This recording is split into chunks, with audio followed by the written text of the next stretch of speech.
Bueno, muy buenas tardes para todos y todas. Es un gusto tenerlos en este espacio. Ya veo que me están solicitando pues por diferentes medios el link, entonces se nos van a ir uniendo otras personas pues a medida que vayamos avanzando en la charla.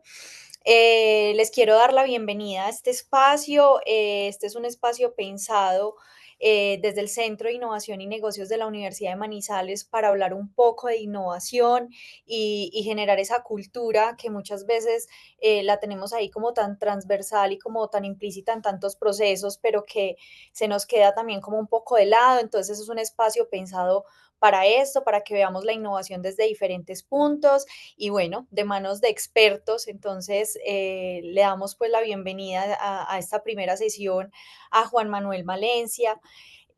Ustedes ya lo vieron pues en el link de inscripción. Juan actualmente trabaja para Spaces, es Mission Director and Senior Space Operation Engineer. Le doy paso a Juan como para que se presente mejor, nos cuente también pues como un poquito de sus estudios, de su rol dentro de la empresa y bueno, hablemos de innovación un poco. Juan, bienvenido a este espacio y muchas gracias por la invitación. Muchas gracias, Vane. ¿Me escuchas bien? Sí, perfecto. Ok, gracias. Sí, pues antes que nada agradecer la invitación. Creo que es un tema muy interesante hablar de innovación y pues gracias a donde estoy en un lugar que siempre está fomentando la innovación y es uno de los líderes ahorita en el mundo en innovación. Entonces creo que es un buen espacio para hablar de eso y pues tengo un poco de experiencia en el tema. Entonces voy a hacer share my screen y cuando la puedan ver me avisas.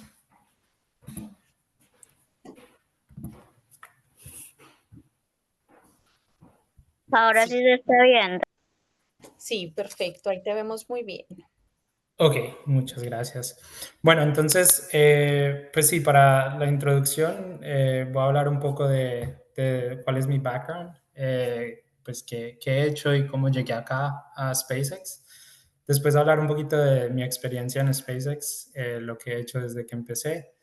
Y después ya meternos un poco más a lo del el espíritu de innovación, un poco de cosas que hemos aprendido de Elon y cómo le gusta trabajar a él y las empresas que él tiene, el impacto en el mundo de la innovación y podemos cerrar con unos takeaways y preguntas. Si tienen algunas preguntas durante la presentación, las pueden poner ahí en el chat o las pueden decir y las vamos a ir respondiendo, pero al final también vamos a tener un espacio abierto para preguntas.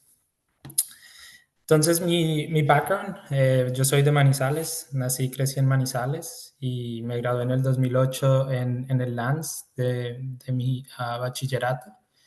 Y después de eso me mudé desde Colombia hasta Miami, donde hice mi undergrad, mi carrera, donde estudié ingeniería mecánica y aeroespacial. Me gradué en el 2012 y después de eso empecé a trabajar. Yo empecé a trabajar en una compañía automotriz que se encarga de hacer y desarrollar motores diésel. Estuve con ellos aproximadamente 6 años y pues desde que yo me mudé desde Colombia a Estados Unidos con la visión de que quería trabajar para la NASA o hacer cohetes o en el lado aeroespacial, pero por las situaciones migratorias de Estados Unidos y los contratos que tienen estas compañías con el gobierno no dejan que trabajen personas internacionales. Entonces, esta compañía automotriz me contrató y me empezaron a hacer los trámites de los papeles para poder tener la residencia acá. Entonces, con ellos estuve 6 años. Los primeros 3 estuve en Wisconsin y después me mudé a Indiana, donde estuve otros 3 años con ellos y tuve muy buena experiencia durante ese tiempo y también hice mi maestría mientras estaba trabajando con ellos, que ellos ayudaron económicamente para pagar eso. Entonces, fueron varios beneficios, obviamente el beneficio migratorio, pero también beneficios educativos y otros beneficios que la compañía me permitió hacer cuando estaba trabajando con ellos. Durante todo ese tiempo que estaba en esta parte automotriz, mi pasión siempre ha sido lo aeroespacial, siempre ha sido lo de cohetes, aviones. Entonces, para estar un poco más cerca de eso, hice un curso privado de piloto, que es solo volar avionetas, y eso como que me ayudó todavía a seguir fomentando esa pasión que tengo por la parte aeroespacial y acercar otra vez un poco aplicando los aprendizajes de los estudios, de mi carrera, de mi maestría, aplicándolos un poquito a la parte operacional, pues que un piloto tiene que entender un poco de aerodinámica, tiene que entender un poco de cómo funcionan las cosas en el avión para ser un buen piloto. Entonces eso creo que complementó un poco ese deseo que yo tenía de seguir con la parte aeroespacial. Y ya cuando tuve la residencia en el 2019, me mudé desde Indiana hasta Los Ángeles, donde he estado por los últimos 6 años y medio, donde empecé a trabajar con SpaceX.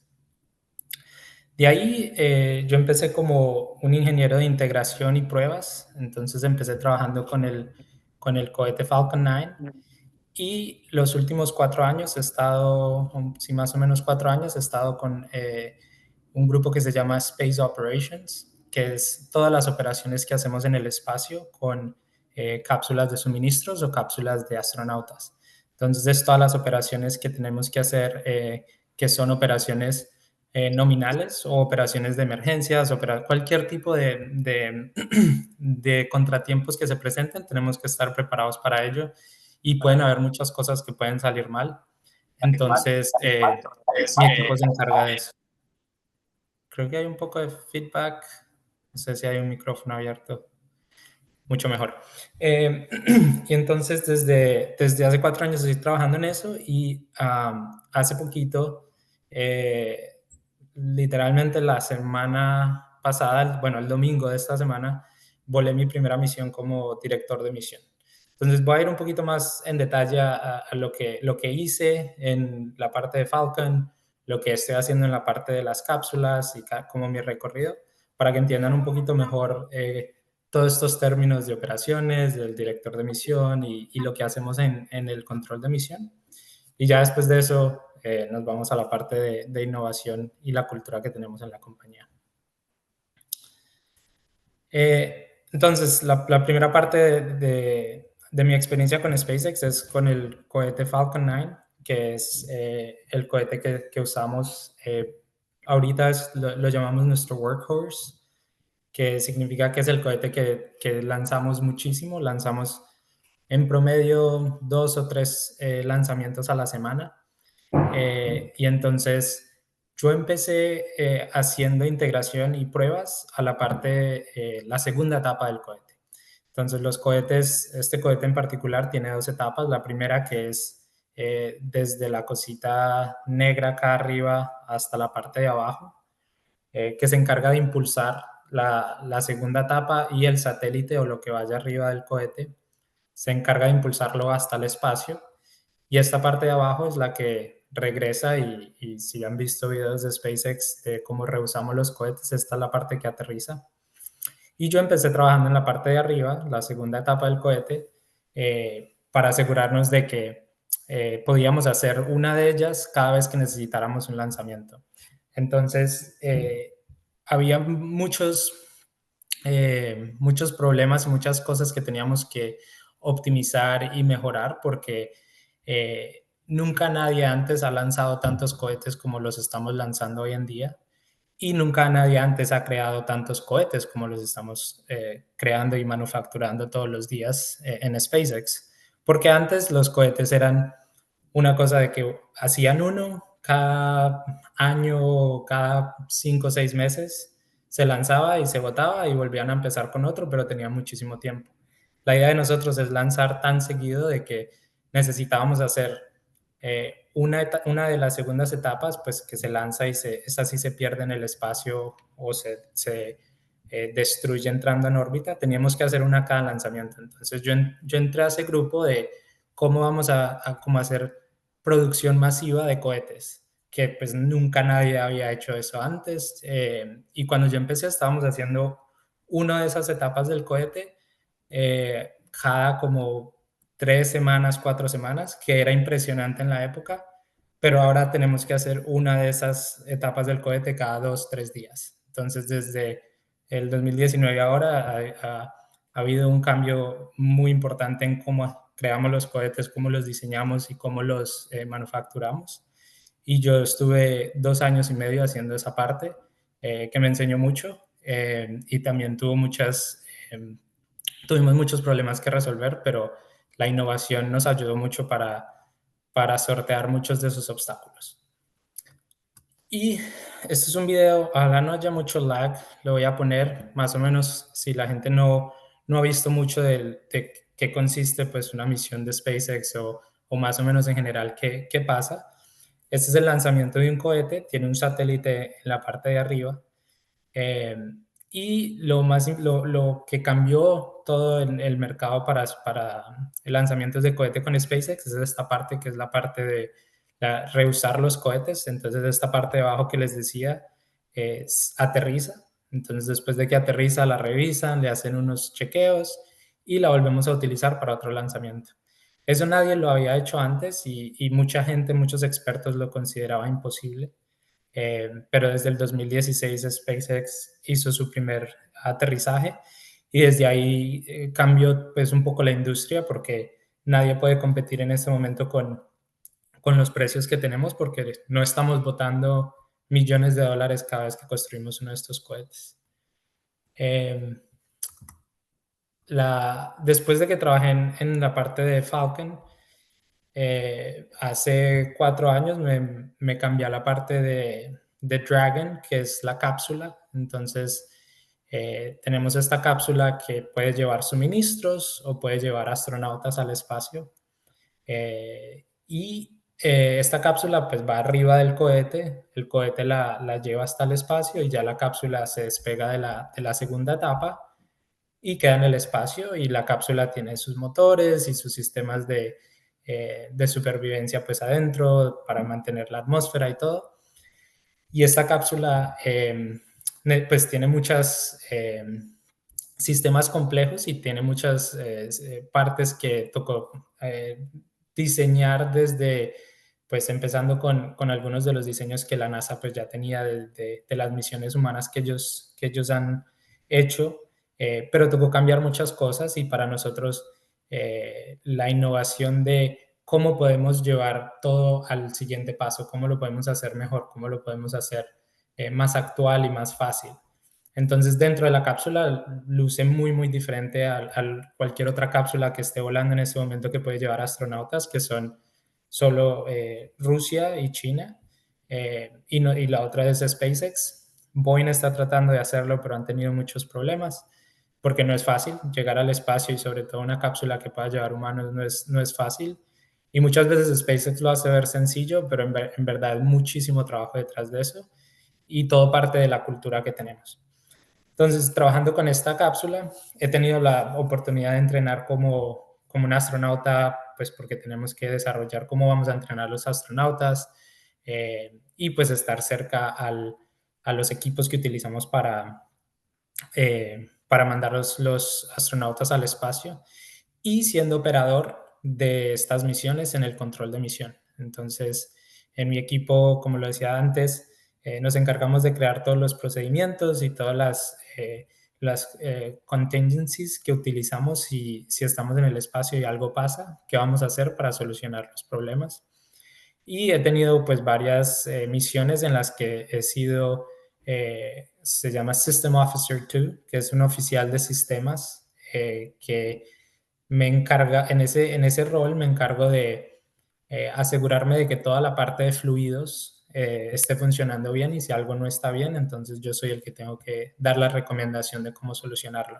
Entonces todo lo de fluidos es todo el sistema que se encarga de mantener a los astronautas o si es de suministros, todos los suministros con las temperaturas, el ambiente, el oxígeno, toda la atmósfera dentro de la cápsula, la tenemos que mantener con unos niveles determinados. También la parte de temperaturas, entonces se maneja un radiador que controla las temperaturas de la cápsula adentro y afuera, y todos los sistemas de propulsión, todo lo que lleva fluidos y que hace que los motores se prendan y se apaguen y cuando lo hacen. Entonces, toda la parte que lleva fluidos de un lado al otro de la cápsula, así sean gases o líquidos, esa es la tarea del oficial de sistemados, y para todas estas misiones que están acá he sido ese oficial de sistemas. Entonces he sido ese rol para misiones de suministros, misiones de astronautas y misiones que nunca antes se habían hecho, como la de Polaris Dawn, que fue hacer un EVA, como una caminata espacial, que es la primera vez que una compañía privada lo ha hecho. Aparte de nosotros, lo ha hecho pues Estados Unidos, Rusia y China, pero como países, no como compañías. Entonces, esa misión tomó mucho desarrollo y tomó el esfuerzo colectivo de toda la compañía para poderlo hacer. Y la última parte de como los operadores en el control de misión es como quién está a cargo de la misión. Entonces eso es lo que se llama Mission Director. Y esa es la persona que últimamente tiene la decisión de lo que se hace y cómo se va a hacer para la cápsula, para los astronautas. Entonces, cada uno de las personas en el control de misión, y este slide acá tiene un poco más de esos nombres. Entonces, en esta misión que estábamos haciendo, yo era el System Officer 2, y el Mission Director, todos los otros roles le tienen que comunicar a esa persona qué es lo que quieren hacer o cómo se va a hacer. Y el Mission Director es el que tiene la dirección de lo que va a pasar con la misión y tiene la última palabra de lo que se va a hacer o lo que no se va a hacer. Entonces es un equipo que provee todos sus conocimientos, pero esta persona que es el Mission Director necesita tener conocimientos de todos los sistemas, cómo funcionan juntos, y es el que últimamente tiene la autoridad de lo que pase. Entonces, en fin de semana pasado llevamos una misión a la estación internacional que se llama CRS-33, que es una misión de suministros para la estación que también va a ser, va a generarle un poquito de más velocidad a la estación con unos motores extras que tenemos. Y para esa misión, una de los turnos, cuando estábamos volando esa misión, yo era el director de misión, que pues me he venido preparando mucho y esta misión fue la primera. Y pues en el futuro obviamente van a haber más misiones y más cosas que probablemente vaya a estar ahí si todo sale bien, como la persona que tiene la última autoridad. Y este es otro video que muestra un poco qué es lo que se hace en el control de misión. Esta es una cápsula de astronautas llegando a la estación. Entonces, cuando va a llegar a la estación, estamos trabajando nosotros desde el control de misión y estamos trabajando muy cerca con la NASA, porque nosotros somos los que llevamos los astronautas o los suministros, y la NASA es la que se encarga de mantener la estación. Entonces es como, imagínense que SpaceX es como el Uber que está llevándole un delivery a la estación de personas o astronautas, y la estación necesita que todo esté bien y que esté todo coordinado. Entonces, el desarrollo de la tecnología que tuvimos para pues, poder hacer esto es impresionante con los spacesuits y lo demás, pero acá pueden ver las dos controles de misión. En el lado derecho está la NASA, que es en Houston, que es el Houston Space Center, y en el otro lado está SpaceX, y nosotros tenemos que estar en comunicación constante para cuando estemos llegando a la estación. Entonces es una aproximación muy dinámica, muchas operaciones dinámicas, y eso es lo que mi equipo se encarga de hacer, de asegurarnos de que todo eso esté bien y ser operadores también a la vez. Esto es una visión dentro de la cápsula, entonces pueden ver que sí se ve un poco más futurista comparado con lo que normalmente uno está acostumbrado a ver con las otras cápsulas que vuelan.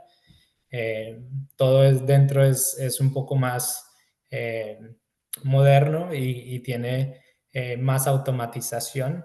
Entonces la cápsula podría volar sola si es necesario, pero pues si están los astronautas, siempre está la posibilidad de que ellos tomen control. En general es un ambiente pues que es un poco estresante a veces porque tienen que tomar decisiones en tiempo real y tienes que pensar muy bien qué son las decisiones que uno va a tomar, pero uno se prepara muy bien para eso y pues obviamente el trabajo de todas las otras personas asegurándose que todas las cosas estén bien, hace que cuando uno se siente en el control de misión tenga un aire como de confianza. Obviamente uno está preparado para cualquier cosa que pueda pasar porque para eso hacemos muchas simulaciones, muchos entrenamientos, eh, pero en general siempre que la misión sale bien es un éxito que demuestra el trabajo de muchísima gente. Entonces, cuando las personas llegan allá y celebran, nosotros también estamos muy felices y celebrando acá porque cada misión es un triunfo. Hay muchas cosas que pueden salir mal y solo una forma en la que puede salir bien y siempre estamos tratando de llegar a esa forma que hace que haya mucha innovación para poder llegar ahí. Bueno, ¿alguna pregunta hasta ahora en el chat o cualquier persona que quiera preguntar algo antes de que nos metamos a la parte de innovación?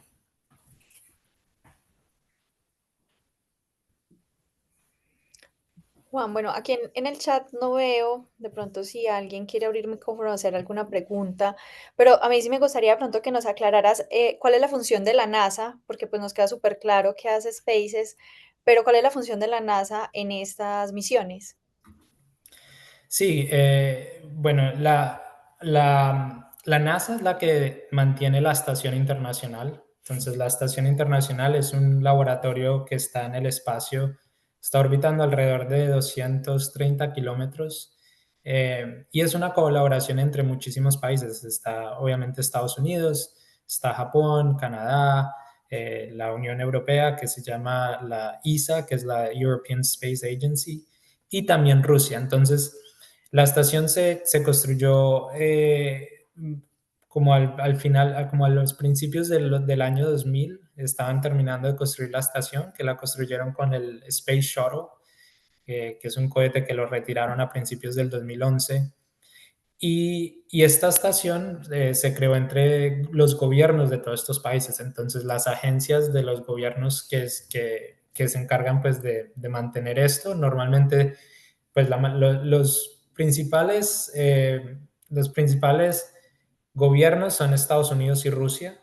Entonces, los dos tienen que trabajar un poco, que es interesante porque creo que es la única colaboración que tiene Estados Unidos y Rusia. Entonces, también eso hace que sea un poco difícil mantener la estación en un aire tranquilo porque obviamente políticamente Estados Unidos y Rusia no se la llevan muy bien, pero necesitan colaborar para esto porque la mitad de la estación más o menos es de Rusia y la mitad es de Estados Unidos y hay componentes de otros países y ellos ayudaron a armar la estación. Entonces la NASA y Rusia se encargan de que la estación esté funcionando bien, que todos sus sistemas estén funcionando bien, que todos los astronautas estén con las atmósferas adecuadas, que tengan todos los experimentos que ellos necesitan hacer y ellos se encargan de decir qué experimentos se hacen en la estación. Entonces, esa es la estación internacional. Obviamente NASA tiene otros proyectos, pero para nosotros lo que nosotros hacemos es como hacer el delivery, como llevar las cosas, personas o suministros desde la Tierra a la estación y desde la estación hasta la Tierra. Y la NASA obviamente nos contrató para eso y ellos se encargan de mantener la estación, los astronautas cuando están allá, nosotros volamos los astronautas de la NASA y muchas veces astronautas de otras agencias espaciales como de Japón, de Europa, dependiendo de lo que la NASA nos diga, nosotros lo hacemos para ellos. Pero a la vez hay varias misiones que no tenemos que trabajar con la NASA, porque son misiones privadas, son misiones de personas que tienen mucho dinero y quieren hacer un vuelo al espacio, como la que comenté de la primer EVA, de la primera Extravehicular Activity, que es una caminata espacial. Alguien literalmente fue y quería hacer algo, una misión y nos pagó el dinero, entonces esa misión totalmente fue privada y totalmente fue de nosotros. Eh, y fue más corta, son como 5 días que estuvieron en órbita. Cuando llevamos gente o suministros a la estación es de más largo tiempo, entonces la estación creo que ha estado habitada desde los principios del año 2000 y siempre ha estado habitada por alguien. Entonces ellos tienen Es una estructura muy grande y tienen pues muchas formas de mantener las condiciones adecuadas para que las personas vivan ahí, para que tengan experimentos. Entonces, cada 6 meses, de 6 a 8 meses, estamos lanzando una misión con astronautas y regresamos los otros astronautas. Entonces, más o menos ellos trabajan como 6 meses en la estación, hacen experimentos, están en microgravedad y nosotros nos encargamos de llevarlos y traerlos cuando ellos necesiten. Muchas gracias, Juan. Ok. ¿Alguna otra pregunta o seguimos? ¿Cuántas personas están trabajando en ese proyecto? ¿En cuál proyecto? Durante un ¿El de viaje la al cápsula? ¿El de un viaje al espacio, la estación? Sí, eso. Trabaja muchísima gente. O sea, por ejemplo, mi equipo como tal, cuando estamos haciendo operaciones, pues en este slide son 5 operadores que son principales y ellos son los que se encargan de que una vez de que lancemos, la cápsula esté bien. Entonces son 5 personas que se encargan de eso durante el vuelo. Pero como puedes ver, la habitación o este Mission Control está lleno de gente por otros lados, adelante, atrás, a un lado, y tenemos otra habitación parecida al costado donde tenemos más gente y esos son todo el soporte de ingeniería y de space surgeons como médicos, porque si tenemos astronautas, tenemos que tener gente que esté hablando con ellos constantemente de cómo se sienten, necesitan algo, ellos llevan medicinas y cosas por si necesitan algo. Entonces es un equipo muy, muy, muy grande que durante la misión está haciendo todo este soporte.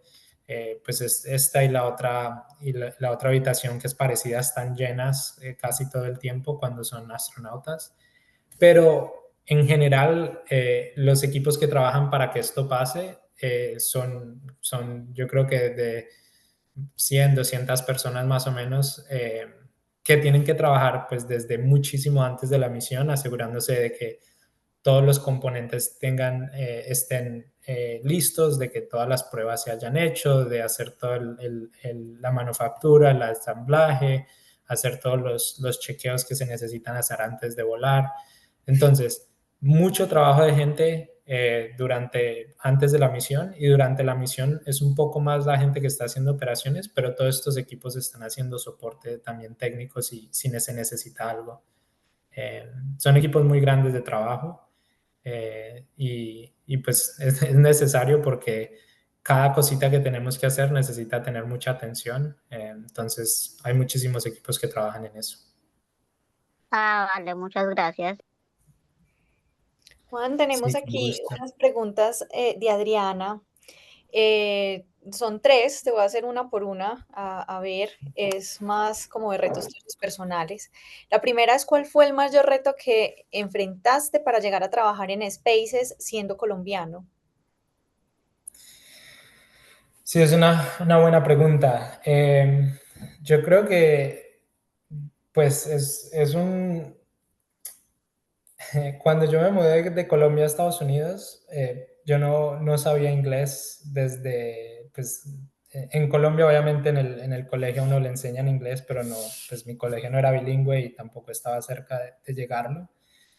Y para mí las lenguas siempre ha sido un poco difícil porque la parte pues de matemáticas, ciencias, todo lo que tiene que ver con eso me encanta, es muy fácil para mí, pero aprender inglés y aprenderlo de una forma de que yo me sienta cómodo estando en el control de misión, porque obviamente todas estas comunicaciones y siendo la autoridad última de estas misiones para SpaceX, eh, tiene mucho peso y entonces lo que uno diga, nosotros pues hablamos por loops y tenemos varios loops en nuestras consolas y todo esto está grabado, entonces si pasa algo, toda la gente va a ir a investigar qué pasó, cómo pasó, qué dijeron, quién dijo esto, quién dijo lo otro.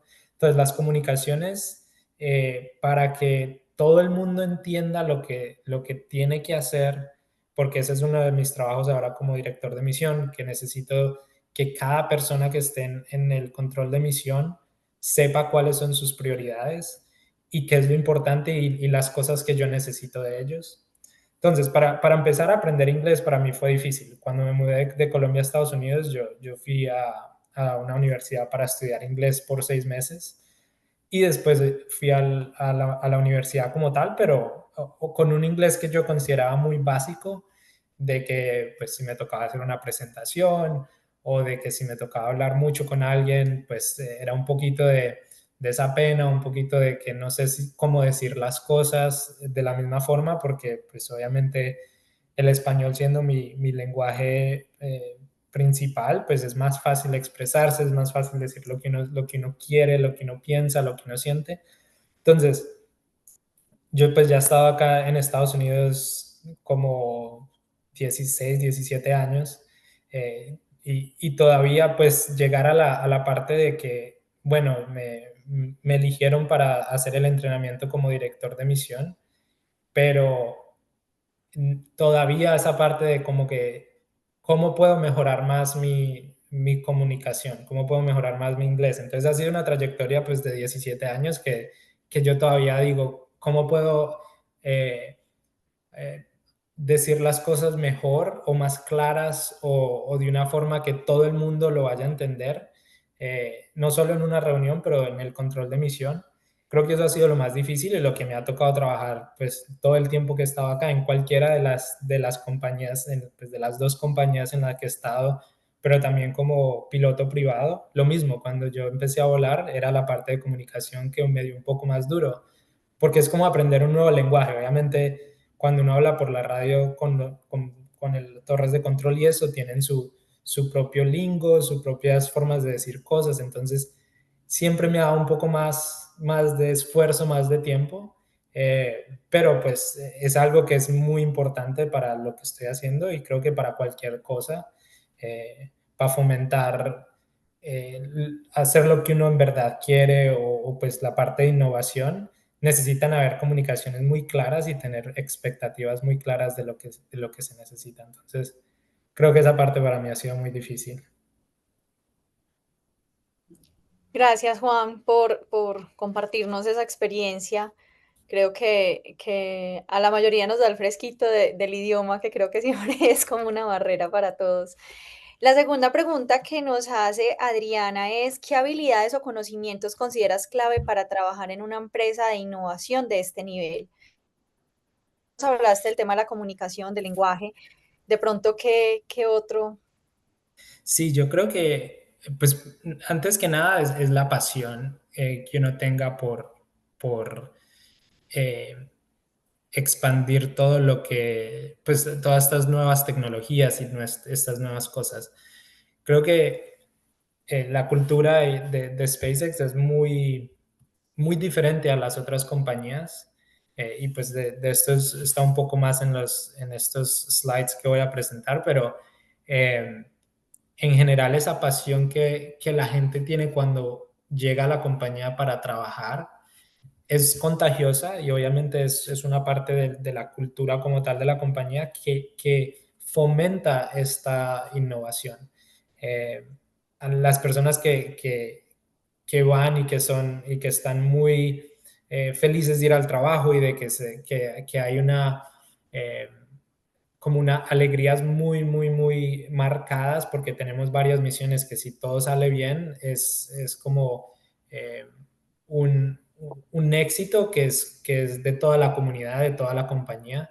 Entonces, esa cultura y pues la pasión que uno tiene por la misión, porque como tal hay que tener claro una misión, qué es lo que quieren, qué es lo que queremos hacer. O sea, porque uno puede tener mucha pasión, pero si no tiene una dirección clara, es muy difícil de que toda la gente trabaje con la misma visión. Entonces, yo creo que cualquier compañía o puede ser una empresa pequeña, puede ser una empresa como SpaceX o de cualquier nivel o hasta personal, creo que tener una misión y el por qué. Hay muy buenos libros de como de cómo estas comunidades que tienen una visión, una misión clara y el porqué de la misión, se pueden juntar y hacer las cosas que parecen imposibles. Entonces, para nosotros, por ejemplo, en SpaceX, la misión es muy clara, es llegar a Marte y generar una vida sostenible allá. El por qué también está muy claro, porque en este momento estamos como cualquier cosa que pase en la Tierra nos puede destruir la civilización y literalmente todo lo que hemos avanzado hasta ahora se pierde. Entonces, generar una civilización sostenible para que la conciencia humana perdure o para que ayudar que la conciencia humana perdure hace que la misión que tenemos y el porqué de la misión estén muy claros. Y en general, cuando ya tienes esa parte muy clara, ya es cómo vamos a llegar allá. Parece imposible, pero entonces la gente empieza a pensar afuera como outside the box, afuera de lo normal, eh, para de tratar de llegar allá. Entonces nosotros cuando vamos al trabajo todos los días, para nosotros es, al final del día, ¿esto nos va a ayudar a llegar a Marte o no?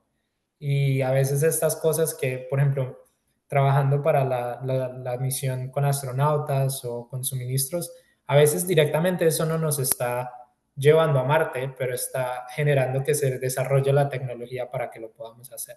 Entonces, cada cosita, cada proyecto que uno tiene, lo compara con esa misión. Esto me va a ayudar a hacer mi misión y cómo, y eso hace que las prioridades se vuelvan mucho más fáciles en la compañía, porque hay cosas que si las hacemos o no, no importan. Puede que genere dinero y esa es otra parte pues de cómo ayudarnos a llegar a esta misión. Pero tener esas dos cosas claras hace que las personas trabajen mucho más fácil juntas y que todo sea muy claro con las prioridades y más que todo que esa misión sea algo que pues a la gente la apasione, pero que también sea un poco como loco, porque cuando las cosas son fáciles o que ya las hace otra persona o que son atenibles, pierden un poquito eh, como esa drive que tienen las personas para llegar a hacerlo. Entonces SpaceX combinó muchísimas cosas y pues gracias obviamente a al liderazgo que tenemos en la compañía, las personas que son los vicepresidentes, la presidenta, han sabido cómo hacer esa mezcla como de esa receta de la misión, la visión, el porqué, para que la compañía se desarrolle de esa forma y de que ahorita seamos líderes en lo que estamos haciendo. Muchas gracias, Juan. Y por último, ¿cómo ha cambiado tu manera de pensar o ver el mundo después de entrar a Spaces? Muy buenas preguntas. Yo creo que la forma de ver el mundo sí cambia mucho. Creo que se ha vuelto un poco más difícil como cuando interactúo con gente que no está en la compañía porque siempre pienso como muy eficiente ahora, como esto puede hacerse mejor, esto está mal diseñado, como que te cambia un poco la perspectiva del mundo, porque nosotros tenemos que hacer las cosas lo más rápido posible, que muchas veces son deadlines que son imposibles, pero te las ingenias de alguna forma para tratar de que estés cerca a ese deadline. La gente que te pone ese deadline te dice, lo necesitamos para ese día y tú no les puedes decir que no. Tienes que decir como, bueno, vamos a ver qué se puede hacer. Muchas veces estás un poquito tarde en esos deliveries, pero ellos lo saben. Ellos lo que están haciendo es que te están haciendo pensar, ¿cómo puedo hacerlo tan rápido? Es imposible. Y entonces ahí es donde empiezan a fluir estos pensamientos de, puedo hacer esto otro, y ahí empieza la innovación, ¿cierto? Con cosas tan sencillas como hacerte pensar o hacerte pensar de que necesitas las cosas de inmediato y entonces, ¿cómo vamos a hacer esa innovación? ¿Cómo puedo hacerlo porque parece imposible? Y ahí es donde empiezan a salir estrategias que la gente nunca antes había pensado. Entonces, todo esto es como una cultura, mucha gente de afuera lo ve como si fuera un culto, así como si fuera una religión prácticamente, de que todos nosotros estamos como que en este pensamiento colectivo y de que esta es nuestra misión. Pero en verdad ha cambiado mucho cómo veo el mundo, porque sé que hay cosas que se pueden mejorar mucho en otros aspectos. Entonces, como cambiar el switch un poco de que estoy en el trabajo y estoy en la vida normal, la vida cotidiana. Eh, pero creo que llevar eso a otras partes es fundamental. Hay una estadística muy importante de la gente que ha empezado compañías como startups últimamente. Eh, Acá, por ejemplo, en Los Ángeles, donde yo vivo, la mayoría son gente que ha salido de SpaceX, y pueden ver pues, en internet, hay artículos de eso, de que nosotros ya llamamos SpaceX como si fuera una universidad para nosotros, porque aprendes tanto, aprendes muchísimo no solo pues, de la parte aeroespacial, sino de cómo irrumpir en fronteras de los mercados, de cualquier mercado, porque estás pensando tan diferente de que cuando sales eres apasionado por otras cosas, como, o sea, energía nuclear, como robótica, comida, lo que sea. Toda esta gente que sale de SpaceX ha creado muchísimas compañías que ahorita son muy exitosas, y es como que utilizando esta fórmula del éxito, que es pues de innovación, de cómo no seguir pensando de la misma forma de que todas estas compañías lo han hecho, sino cómo lo hacemos mejor. Cómo podemos hacer de que el producto hable por sí solo. Porque nosotros, por ejemplo, en el lado de SpaceX, lo que tenemos ahorita del uso pues de usuarios como tal es satélites para proveer internet, y creo que un poquito de eso se hace mercadeo, pero el resto de SpaceX es muy orgánico, de que si alguien conoce la compañía no es porque nosotros estemos tratando de vender la compañía, sino porque ellos ven que lo que estamos haciendo es diferente, es algo que está cambiando todas las normas. Entonces la gente se da cuenta de eso y hace que la compañía sea más exitosa. Lo mismo con Tesla. Eh, Acá, obviamente, pues Tesla no es una compañía que se encargue de hacer muchos advertisements, como que no ves un comercial de Tesla en televisión normalmente. Y ellos venden pues muchos vehículos, pero es lo mismo, porque el producto, cuando salió, el producto era innovador, era diferente y estaba cambiando como el mercado como tal. Entonces, una de las cosas que nos gusta a nosotros es que el producto hable por sí mismo, y no tratar como de vender cosas solo por advertisement, por un comercial o cosas así, sino que pongámosle el trabajo a lo que estamos haciendo, hagámoslo bien. Y cuando las personas se den cuenta de que es un buen producto, seguramente va a tener éxito. Entonces, sí, creo que fue una respuesta muy larga, pero sí, varias cosas han cambiado de eso. No, muchas gracias, Juan, por responder las preguntas que tenía aquí sugeridas Adriana.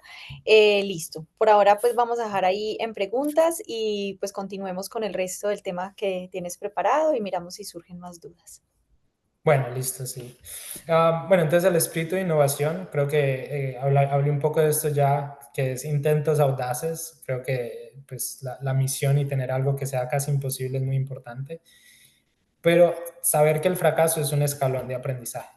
O sea, la cultura de nosotros es, vamos a llegar a ser exitosos en un punto, pero nosotros vamos a fallar en el camino. Y lo que queremos hacer es fallar rápido y fallar temprano.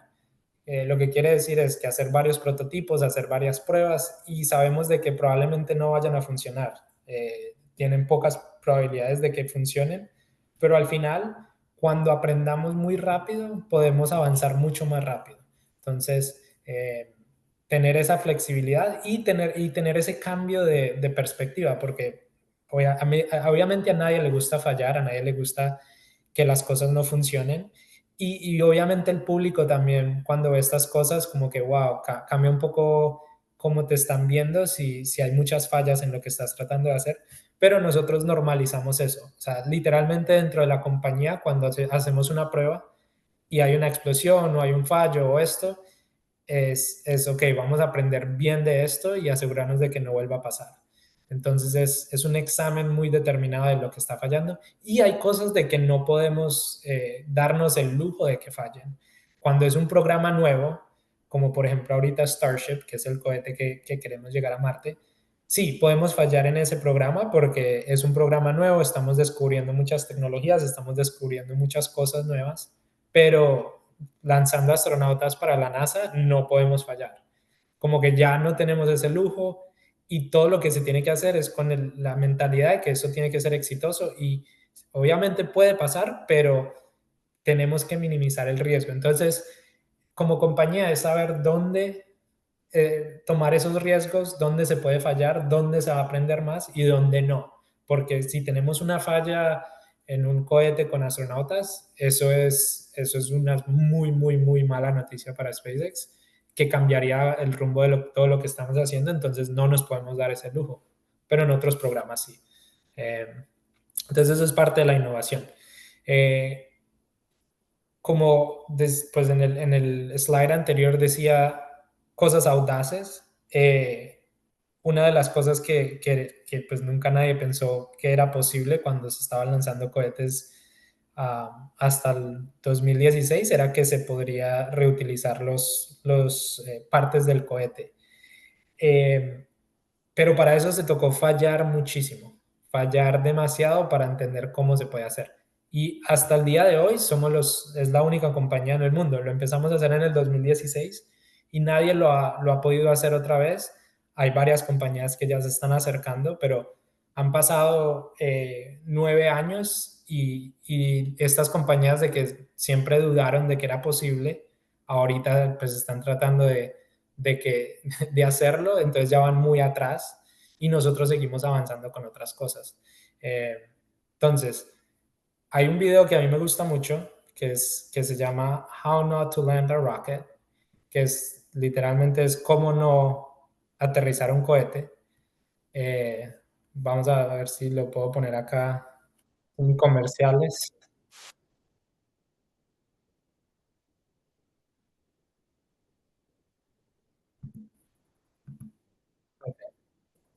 Entonces, esto es literalmente todas las fallas que tuvimos antes de que fuera uno exitoso. Y pues no sé si hay un lag, igual lo pueden buscar en YouTube y lo pueden encontrar. Pero desde el 2014, haciendo pruebas y pruebas y pruebas de cómo se podría aterrizar un cohete y fue falla tras falla, tras falla, tras falla, eh, de que se aprendió mucho en el proceso, pero se sabía que iba a ser muy difícil, que iba a ser muy, muy complicado, de que obviamente iba a tocar pasar muchas horas estudiando todas estas fallas, de que pues obviamente hay algoritmos que pues tiene que trabajar el hardware con los algoritmos y todo tiene que funcionar de una forma muy, muy, muy precisa.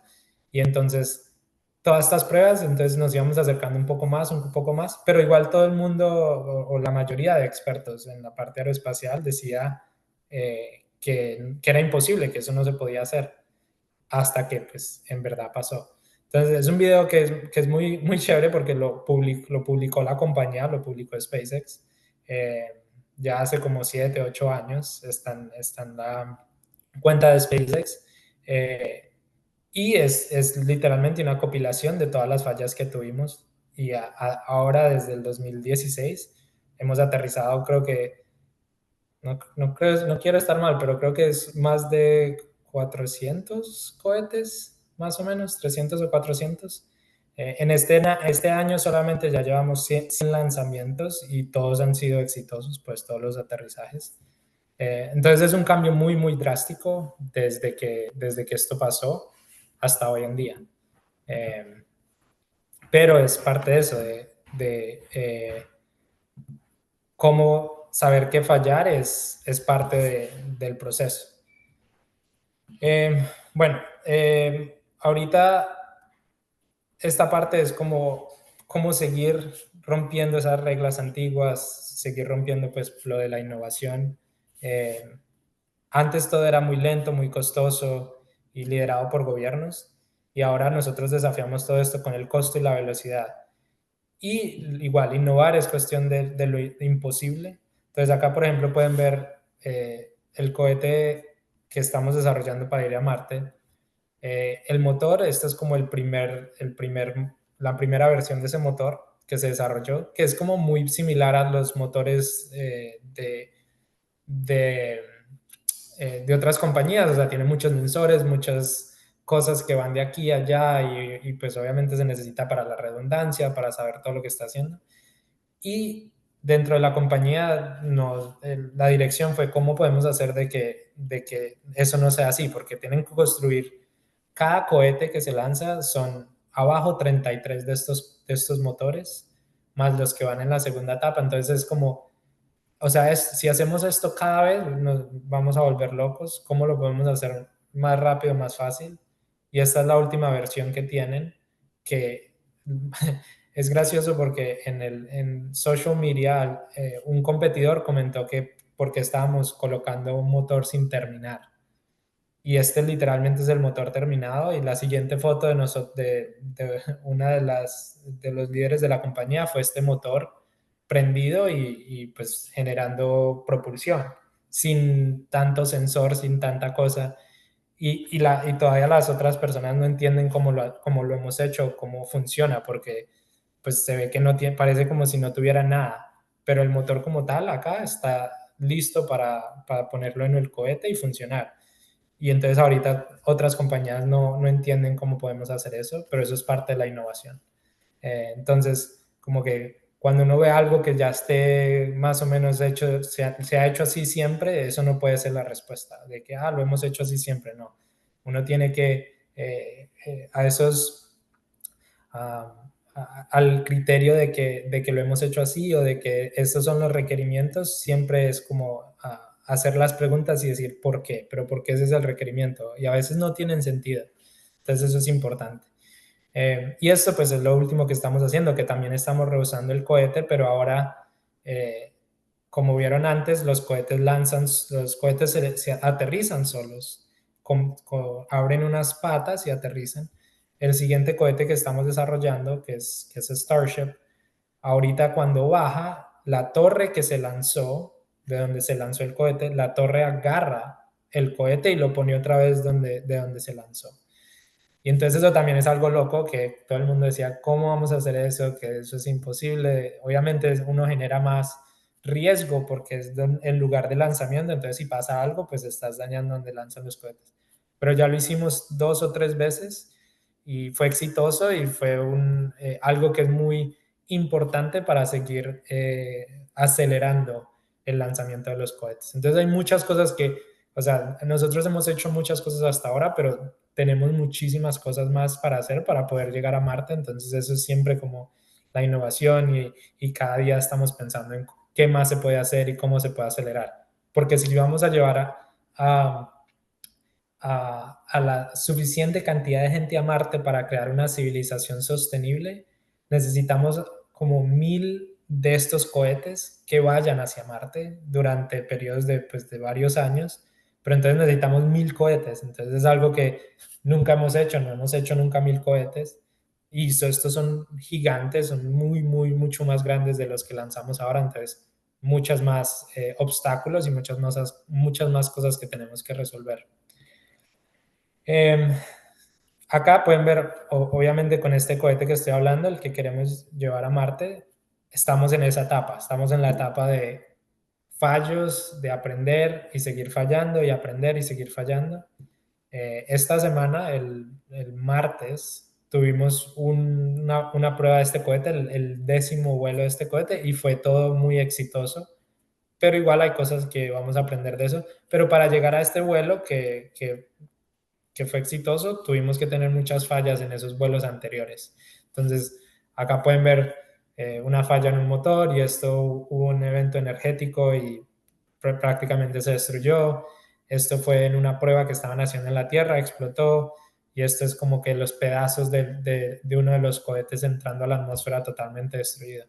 Entonces esto se ve mal para alguien que, por ejemplo, quiera invertir, dice como que no, pero pues están fallando a toda hora, pero esa no es lo que nos importa a nosotros. Nos importa es la iteración y que cada error es una información muy valiosa.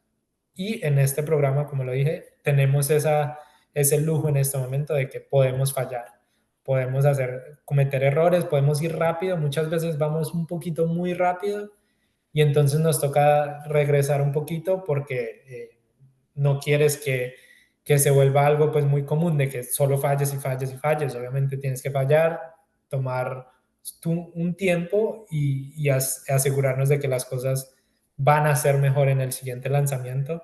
Y hay momentos que uno toma la decisión de que, bueno, ya este programa no es tan de desarrollo, va a ser un poquito ya más estable o vamos a empezar a lanzar satélites y en ese momento es que listo, ya no podemos darnos ese lujo, de pronto tenemos que ir un poquito más lento, pero con todo este aprendizaje que tuvimos, eh, tenemos las suficientes herramientas para que eso pase.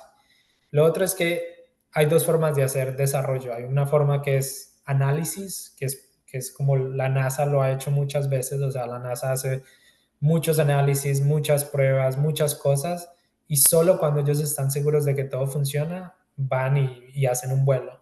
Y eso toma muchísimos años, muchísimo tiempo, y nosotros es un poco diferente. Nosotros es el análisis, sí, obviamente lo utilizamos, pero muchas veces es la mejor forma de saber cómo funcionan las cosas es probándolas. Entonces vamos y volamos y aprendemos y tenemos datos y eso lo metemos en los análisis para que los análisis se vuelvan un poco mejor. Entonces son formas muy diferentes de hacer las cosas, pero como lo hacemos nosotros, creo que acelera un poco más eh, la innovación y acelera un poco el proceso de llegar a la misión que tienes. Bueno, más allá de los cohetes, creo que mencioné un poco Starlink, que es los satélites para proveer Internet. Crew Dragon, he hablado mucho de esto con el trabajo que yo estoy haciendo. Y Starship, que es el camino hacia Marte y más allá. Entonces hay muchos programas diferentes en la compañía que empezó con un solo programa, un solo proyecto, que era un cohete pequeño. Ahora tenemos unos equipos muy, muy grandes. Ya la compañía son miles de personas que trabajan en diferentes proyectos y cada proyecto obviamente necesita su innovación, pero al final todos estos proyectos se unen en esa misión que es ir a Marte. O sea, los satélites en la Tierra y el Internet es lo que está generando el dinero para seguir invirtiendo en el cohete para ir a Marte. O sea, poder volar astronautas y saber cómo tener humanos en una cápsula, eso es fundamental para poder ir a Marte. Entonces, todos estos proyectos, aunque tienen sus obstáculos y sus cosas diferentes, todos tienen la misma meta, que es vamos a ir a Marte y vamos a hacerlo con los aprendizajes de todos estos proyectos. Y esto es se llama el algoritmo, un algoritmo que Elon le manda a todos los empleados en algún momento y pues también creo que lo publicó en Internet de cuál es el algoritmo de que las cosas funcionen. Son 5 cosas. La primera es que los requisitos tienen que ser menos limitados. Entonces, esto es lo que decía, hay que cuestionar todos los requisitos. Muchas veces uno va y pregunta y le dicen, es que tiene que ser así, pero nadie va y dice, pero ¿por qué tiene que ser así? O sea, a veces no tiene sentido. Entonces, cada vez que nosotros entramos como ayudar a un proyecto nuevo, siempre es básico, es por qué tenemos que hacerlo así, por qué no puede ser diferente. Eliminar partes y procesos innecesarios. Y a veces nosotros hacemos mucho de esto, o sea, a veces la mentalidad es, vamos a eliminar cosas, vamos a eliminar partes y procesos que no se necesiten porque nos hacen que uno se demore un poco más, pero a veces lo haces muchísimo. Entonces, en la compañía nos dicen, nosotros tenemos que borrar tanto de que a veces nos toque agregar un poco más, porque borramos de más. Y esa es una forma de saber de que sí, estás borrando lo innecesario y estás agregando solo lo que sea necesario. Simplificar y optimizar el diseño solo después de que ya has borrado procesos y partes innecesarias, requisitos, los has cuestionado, ahí es donde se empieza a simplificar y optimizar el diseño. Muchas veces la gente lo hace al principio, empieza a hacer la optimización del diseño, simplificarlo y automatizarlo, que es al final, antes de hacer estas cosas, entonces está optimizando o está simplificando cosas que no son necesarias. Entonces ahí ya empieza uno a acelerar los ciclos de prueba de iteración, que esa es la parte donde en este momento está Starship, el cohete que va a ir a Marte. Si todo sale bien, ahí es donde estamos. Ya hemos hecho estas primeras tres cosas, ahora estamos acelerando esos ciclos, iterando, volando, aprendiendo más. Y ya al final es automatizar y escalar después de optimizar. Ya es como vamos a poder hacer mil de estos cohetes o más. Entonces hay que tener mucha automatización, hay que escalar, pero solo se hace al final. Entonces no nos importa eso todavía, es un problema que alguna gente está pensando, pero la mayoría está haciendo una de estas primeras cuatro cosas y al final ya nos dedicamos a hacer esa parte. Creo que hablamos de Marte, la misión, pensar en grande, descubrir lo imposible.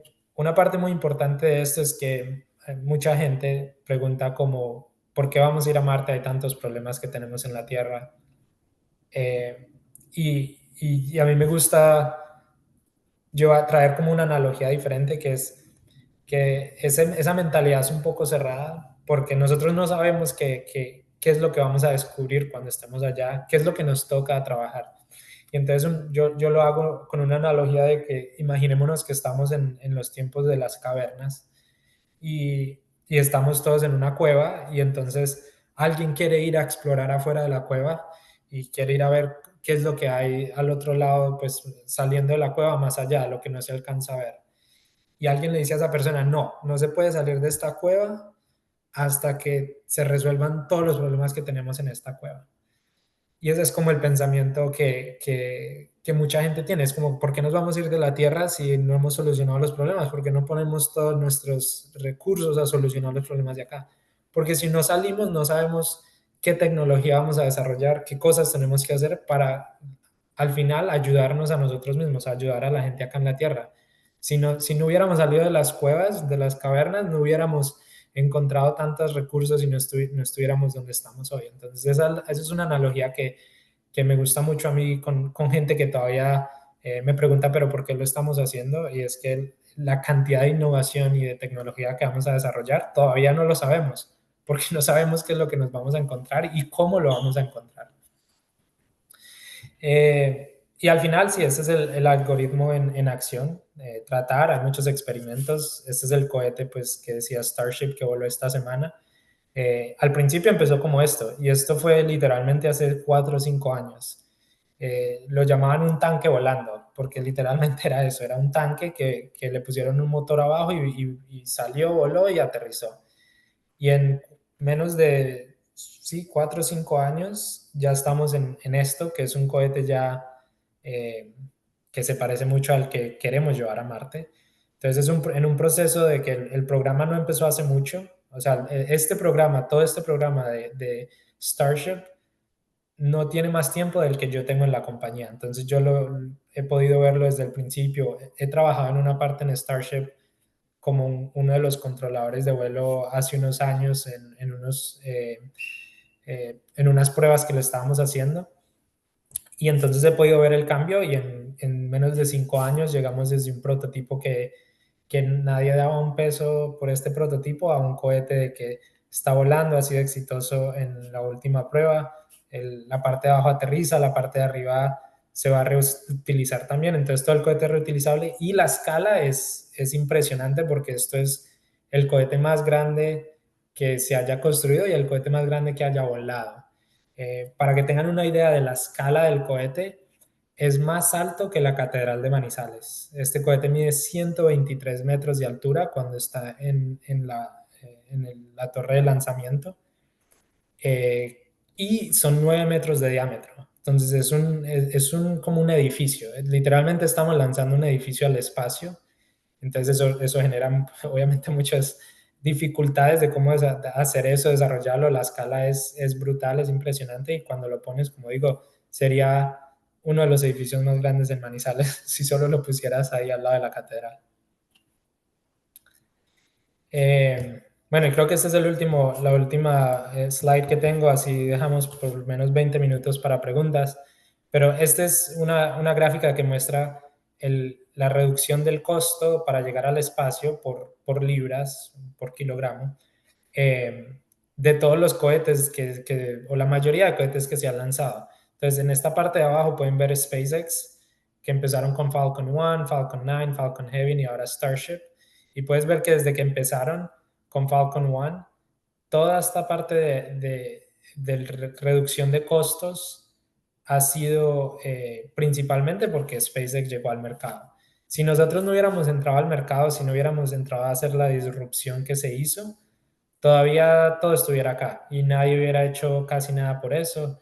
Y ahorita, pues, la parte de vuelos espaciales y de ir a la Luna y de ir a Marte y todo eso, ya todo el mundo otra vez está empezando a hablarlo, pero es por esto mismo, porque SpaceX bajó los costos tanto y creó tanta innovación y ahora hay compañías compitiendo y hay compañías que están tratando de hacer lo mismo, que eso también es muy bueno, porque cuando tú generas esa disrupción en un mercado, generas que otra gente también piense en innovar y eso al final a la humanidad le va a beneficiar.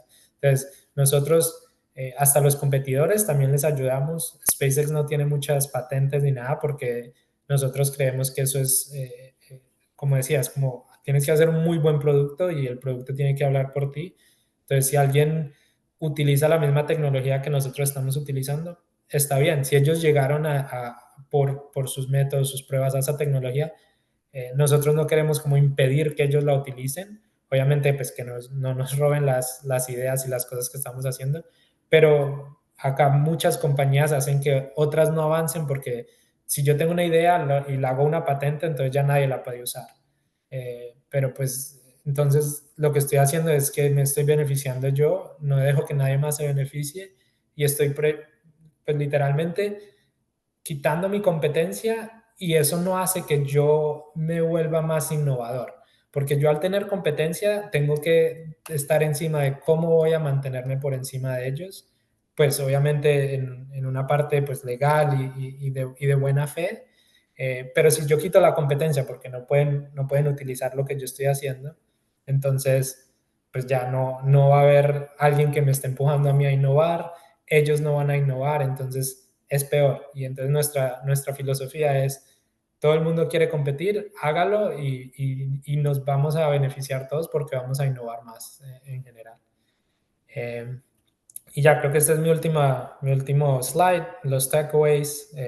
Ya hemos hablado de todo esto, así que pues no voy a ir uno por uno, pero creo que estas son de las cosas más importantes y que en muchas veces todas estas cosas son cosas que he utilizado en mi vida personal, pues para llegar donde estoy y se alineó muy bien con esa cultura de SpaceX, entonces es un lugar donde me siento muy cómodo por cómo ellos trabajan y cómo yo veo mi vida y cómo la he manejado hasta ahora.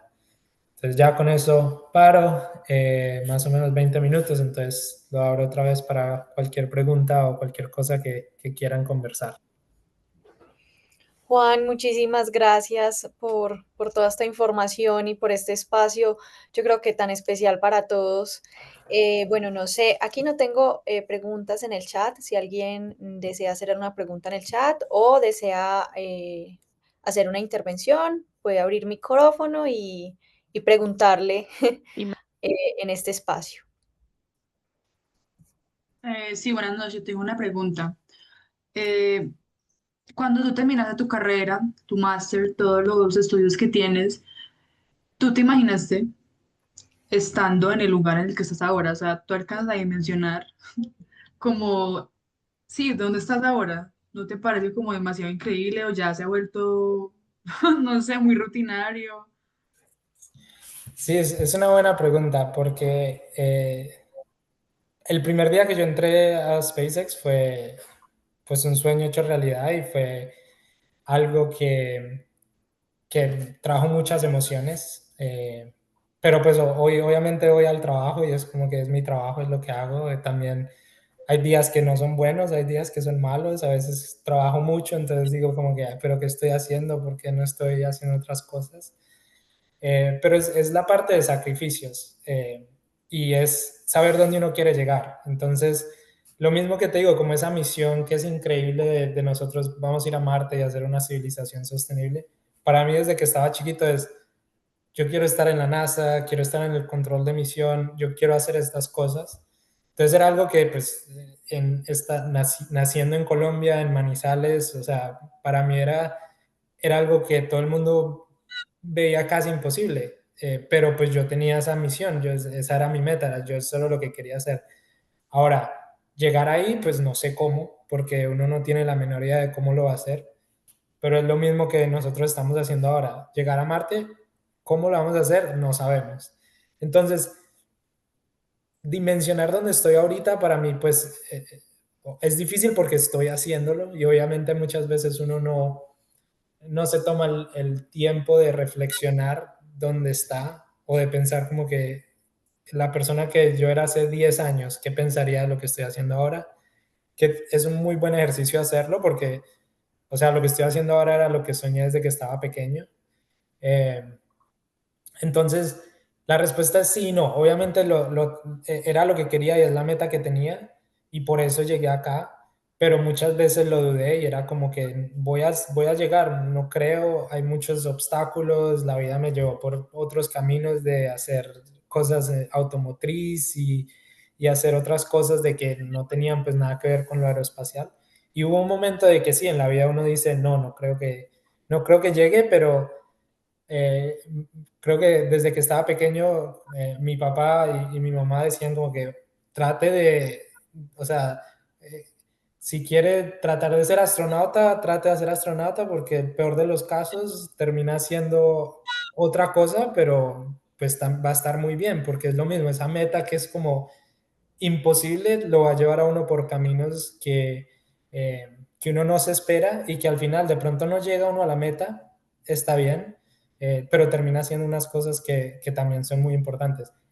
Gracias a todo el esfuerzo y todo lo que yo traté de hacer, pude llegar, pero a veces no se puede. Eh, y eso es parte de los sacrificios. Estoy dispuesto a hacer todos esos sacrificios de eh, los que tengo que hacer para llegar allá. Obviamente para mí era pues dejar Manizales, dejar Colombia, aprender un nuevo idioma que para mí pues como les digo era un poco difícil aprender inglés, eh, ir a la universidad, cambiar pues todo mi estilo de vida y yo me tuve que hacer esa pregunta, ¿estoy dispuesto a hacer todo eso para ver si puedo llegar? Y para mí, pues la pasión que tenía por eso fue suficiente para yo decir sí. Entonces me he mudado varias veces de ciudad, he cambiado mi vida muchas veces con esta meta. Ahora, hoy en día ha cambiado mucho mi perspectiva de qué es lo importante para mí hoy en día y uno tiene que hacer esa reflexión. eh, ahora es como que, sí, ahorita podría irme a Texas y trabajar en este cohete que va a Marte y hacer ese desarrollo, pero esa pregunta me la tengo que hacer yo. ¿Estoy dispuesto a hacer eso? ¿Estoy dispuesto otra vez a cambiar de ciudad? ¿Estoy dispuesto a trabajar 14, 16 horas al día porque es un proyecto nuevo, es como un startup? Y en ese momento no, ya no tengo como eh, ese deseo de estar en esa parte envuelto y lo que estoy haciendo, pues obviamente no lo hace mucha gente, son vuelos tripulados, vuelos humanos. Ahora, cuando ya ese programa de pronto esté un poco más maduro y empecemos a decir, bueno, ya vamos a poner personas dentro de Starship, de pronto ya vuelvo a reconsiderar, porque para mí los vuelos humanos, vuelos tripulados, es como lo que me genera más emoción y lo que genera que todavía me llene pues de esa emoción de ir al trabajo, de que una misión fue exitosa, de celebrar con todo el equipo. Entonces, hoy en día obviamente recalculo, pero sí, es difícil ir atrás porque la persona que yo fui hace 10, 15 años o cuando estaba pequeño estaría demasiado orgulloso de donde estoy hoy en día, pero hoy en día voy al trabajo y es como que, me toca ir al trabajo el lunes, qué pereza. Pero es parte del día al día. Gracias, Juan. Bueno, aquí tengo unas preguntas y dice, ¿qué tipo de innovaciones estás viendo hoy que cambiarán nuestras vidas en los próximos 10 años? Pues lo que todo el mundo está hablando, obviamente, de la inteligencia artificial.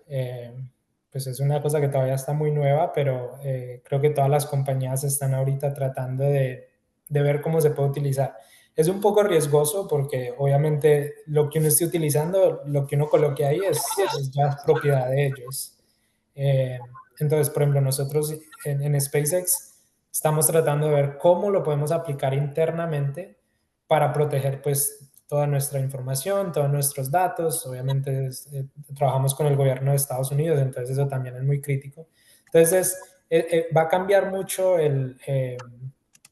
como la industria, todas las industrias, pero las mejores compañías o las compañías que van a salir adelante con eso es las que mejor lo integren con sus sistemas que tienen hoy en día. Entonces, por ejemplo, nosotros es cómo vamos a integrar la inteligencia artificial con estos cohetes que van a ir hacia Marte.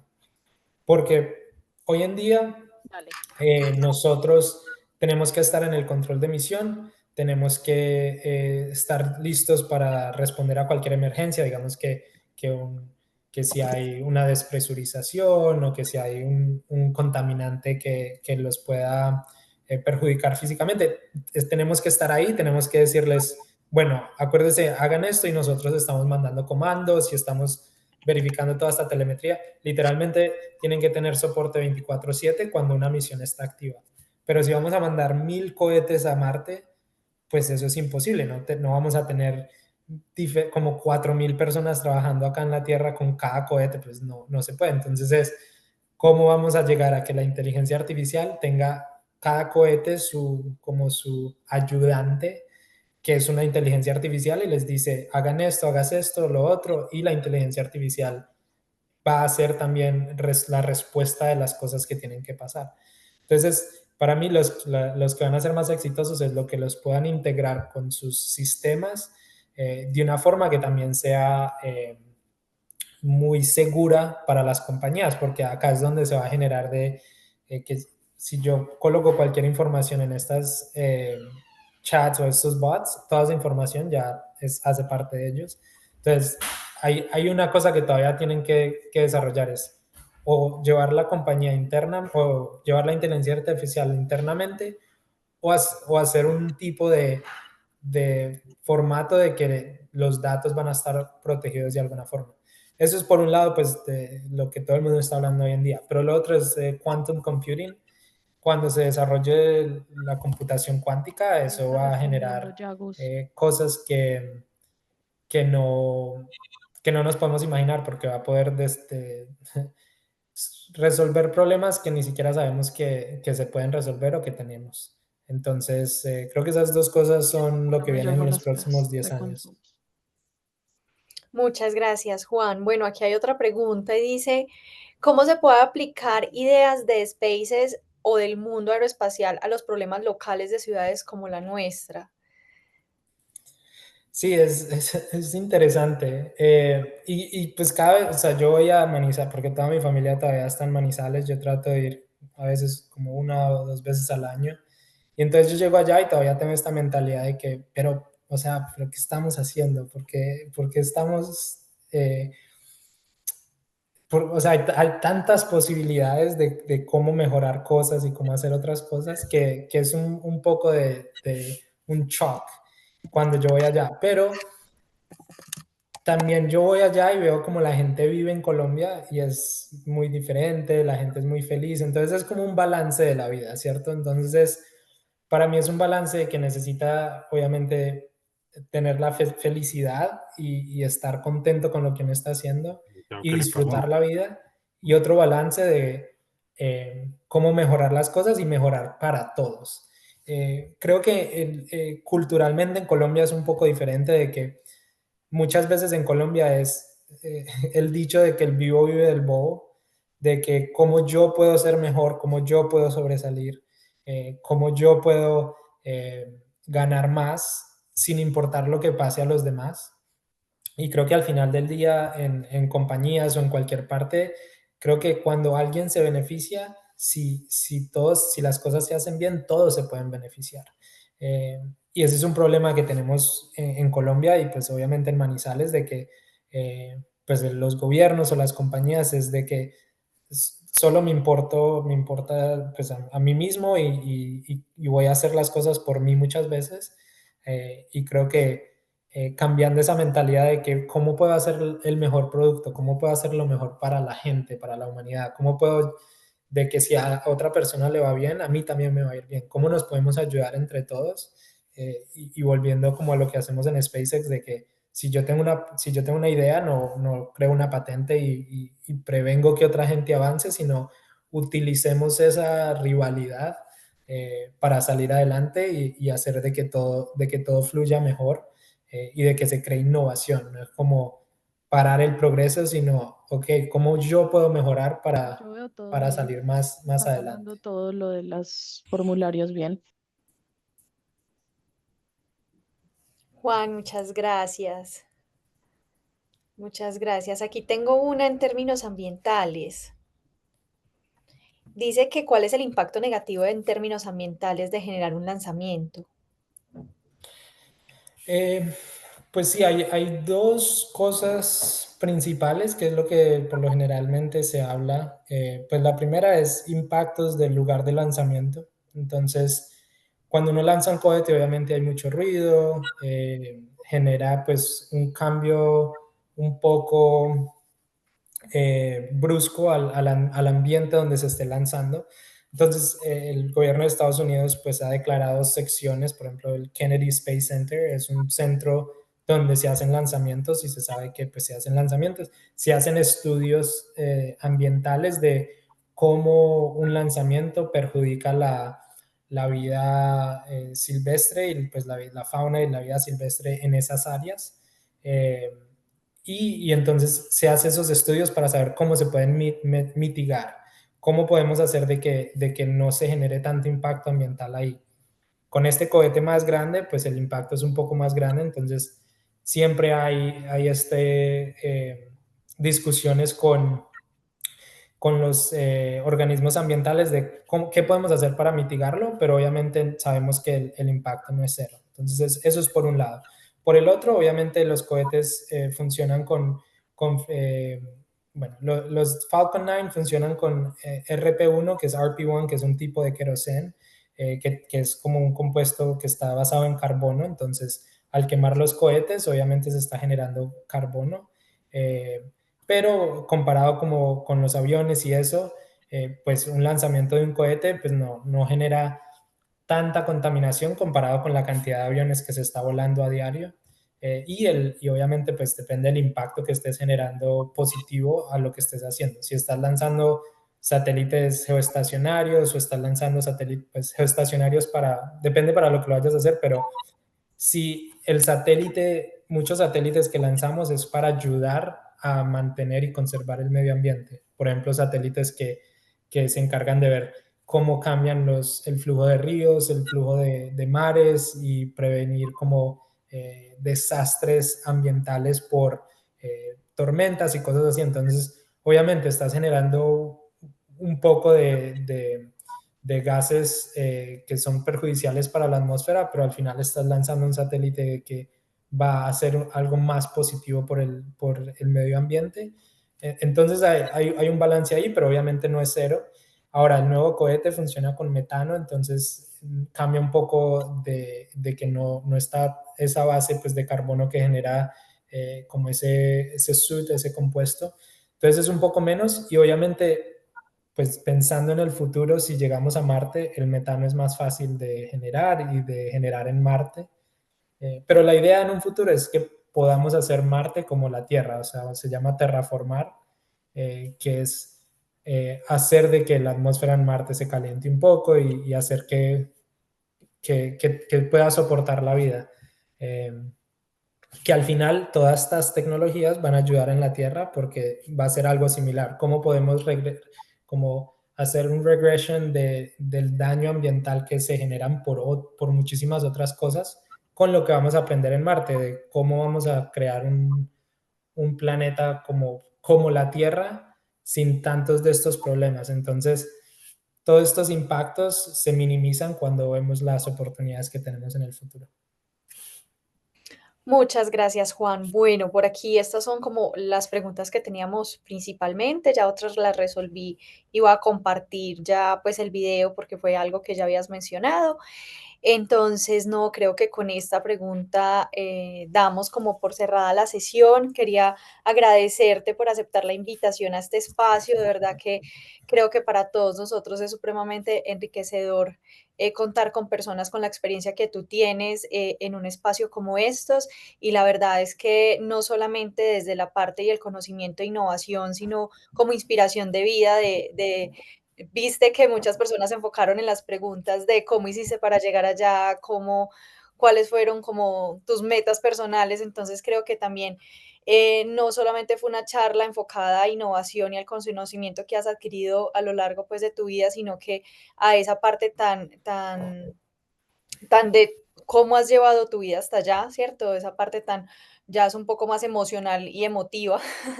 Entonces quería darte las gracias, Juan, por llegar como de una manera tan bonita, porque pues la verdad es que nos abriste mucho sobre tu vida y fuiste muy sincero como con todo y creo que eso se nota en una charla como estas. Entonces, no, darte las gracias por este espacio. No, muchísimas gracias a ti y pues a todos los que participaron y que hicieron preguntas. Creo que no hago muchas de estas charlas ni hablo mucho de lo que hago y la gente en verdad no sabe mucho de lo que hago porque es un éxito muy personal, pero cuando tengo la oportunidad de hablar con gente eh, que en verdad tiene curiosidad de cómo llegué acá o tiene preguntas importantes, eso también llena un poco recarga un poco las baterías de seguir haciendo lo que estoy haciendo. Entonces, sí, muchísimas gracias por la invitación, Vane, y todos que atendieron y que preguntaron. Muchísimas gracias. Por aquí Adriana te dice que muchas gracias, que genial, que nos enorgullece saber que un paisano es tan genial y generoso. Muchas gracias, no, muchísimas gracias, sí. Gracias por el espacio, Eh, Juan. sí, que estén muy bien. Chao. Una feliz noche. Chao. Muchas Igual. gracias a todos por participar. Los esperamos en una próxima sesión y por aquí nos estamos viendo. Ya saben que desde el Centro de Innovación y Negocios, si tienen alguna duda, me pueden contactar. Una feliz noche para todos. Gracias, chao. Hasta luego. Chao. Gracias. Hasta luego.